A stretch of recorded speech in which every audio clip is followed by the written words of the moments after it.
महिमाशाली बातें भीष्म जी वर्णन कर रहे हैं। रात में सोते समय बहुत सावधान हो जाना चाहिए उपासक को।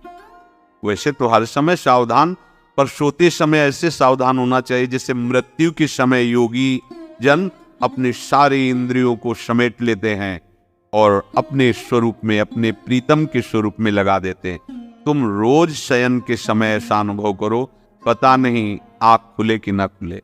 कितने ऐसे हैं कि सोते ही रह गए। आप अब बेहोशी की हालत में जा रहे हैं, नींद में जा रहे हैं, तो एक समय रखो कि आप अपनी शैया पर इतने समय ही जाएंगे।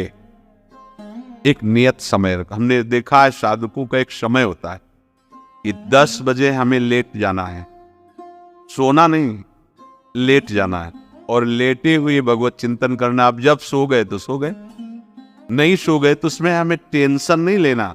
अभी नींद नहीं आई, 10:30 बज गए, 11 बज गए, ये नहीं। आंख मूंदी, मंत्राकार वृत्ति, तो बिना नींद की गोली के सो जाओगे। यह है ऐसा। भजन में मन लगाओ, सो जाओगे। जिनको नींद ना आती हो उनके लिए सही दवा है, आप नींद का चिंतन न करके प्रभु का चिंतन करने लगो। देख लेना आप कब सो गए पता नहीं चले। और अगर सौभाग्य से नींद ना आई तो नींद में जो इंद्रियों को पुष्टता मिलती है वो होता है संसार का विस्मरण। नींद में खास बात क्या होती है कि संसार का चिंतन छूट जाता है, फिर वो मस्त हो जाता है।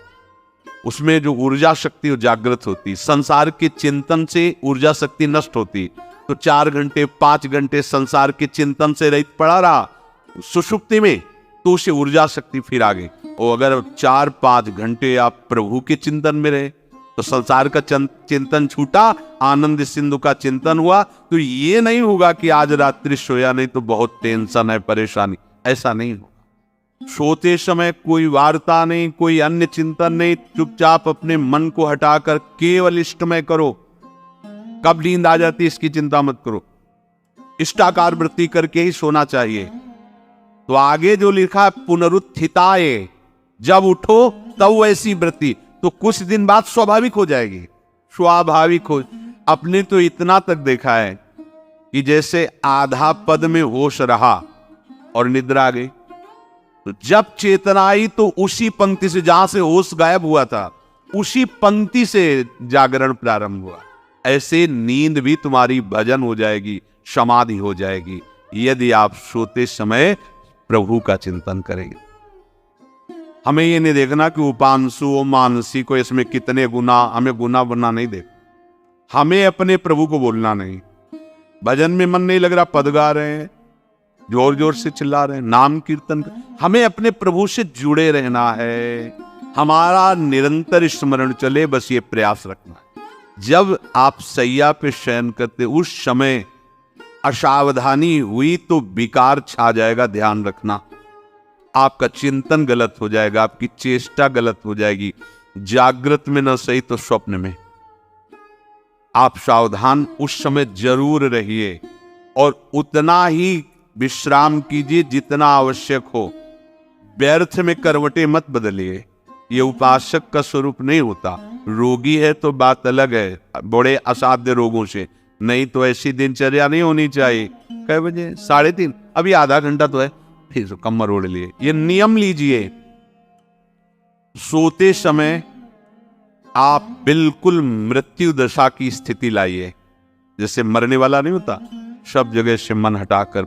और सच्ची है, पता नहीं आंख खुले कि ना खुले। ये बड़ा धोखे का जीवन है। ये ऐसे हजारों लोग सोए और सोते ही रह गए। हमको धोखे में नहीं रहना। सुबह जग जाएंगे तो फिर भजन करेंगे, लेकिन हम बिल्कुल तैयारी हुई। रात्रि के समय कोई और चिंतन न बनने पावे। देखो अब और उस समय खास करके विषय चिंतन बनता है, ध्यान रखना। दिन भर लड़ते रहोगे इंद्रियों से, और जब आप शयन के समय जाओगे तब वो अवसर ढूंढेंगी और आपको विषयों में फंसाने की चेष्टा करेंगी। कोई क्रिया या पूर्व में कोई क्रिया या कोई दृश्य या कोई बात, अगर कहीं मोबाइल से मित्रता है और बगल में रखा है तो भूल जाओ, रात्रौ च कृष्णम पुनरुत्थिताच। जब तक नींद नहीं आती तब तक फिर वो ऐसी सामग्री डाल देगा तो बर्बाद हो जाओगे। अब यंत्र का प्रभाव देख लीजिए, ये छाती पे मोबाइल होगा, यही धड़कन के साथ वो घंटी बजे और कुछ नहीं। ऐसा भगवान का खेल रचा है। और इसमें सबसे खतरनाक बात है कि आप जो चाहो देख सकते हो। अब अगर साधक सावधान नहीं है तो समाज में तो ऐसे कट गया। अब एकांत में जब शयन के समय गया, उस समय मन आपको फंसाने की चेष्टा। प्रार्थना है अगर आपके पास मोबाइल हो तो एक उसका समय रखो। अगर आपको ऐसा लगता है कि कोई परिस्थिति आ जाए, हम स्विच ऑफ किए तो एक और मोड़ कहते हैं, कोई फ्लाइट मोड़ दो, क्या मोड़ में लगा दो, सीधे मत रखो, मोड़ में लगा दूर रख दो। आप अपने चित्त को प्रभु में जोड़िए। रात्रि के समय मोबाइल का प्रयोग मत कीजिए।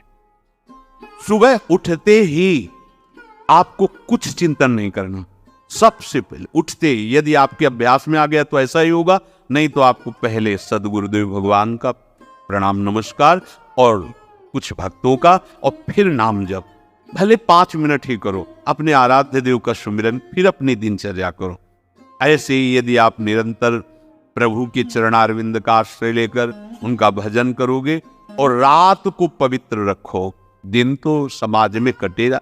आपका एकांत पवित्र होना चाहिए। जरूर इस बात पर ध्यान दीजिए, आपका एकांत पवित्र होना चाहिए। एकांत में मन अधकचरे साधकों पर शासन करके उनको भ्रष्ट करने की पूरी ताकत लगाता है। इसलिए सावधान।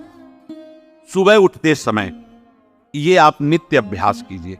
सबसे पहले चेतना आने पर गुरुदेव भगवान को प्रणाम करें। मेरा जीवन उनके आदेश से ही उनके आराध्य देव में लगेगा। हमारे आराध्य देव नहीं, अभी तो हमें ये देखना है कि गुरुदेव के आराध्य देव वही देंगे हमें प्रिया प्रीतम, तब हमारे हृदय में अपनापन होगा। गुरुदेव की कृपा के बिना ये आराध्य देव रीझने वाले नहीं हैं। चाहे जितना तुम चाहे बना के साधन करो, ना पाई है बिन स्वामी या अकेली। हरि, ये 2 अक्षर दुर्गम पथ में संकट के समान, प्राणों के लिए राह खर्च के समान। अर्थात संसार की राह में चलते हुए भी आपको कभी दुख नहीं भोगना पड़ेगा यदि आप हरि हरि हरि ऐसा उच्चारण करोगे। संसार रूपी रोग से छुटकारा दिलाने के लिए महाऔषधि के तुल्य ये हरि। जब कोई इनकी महिमा को इनके चरणारविंद से जानता है, तभी वो एक कह पाता है कि वास्तविक में नहीं जान पाया। यही जानता है।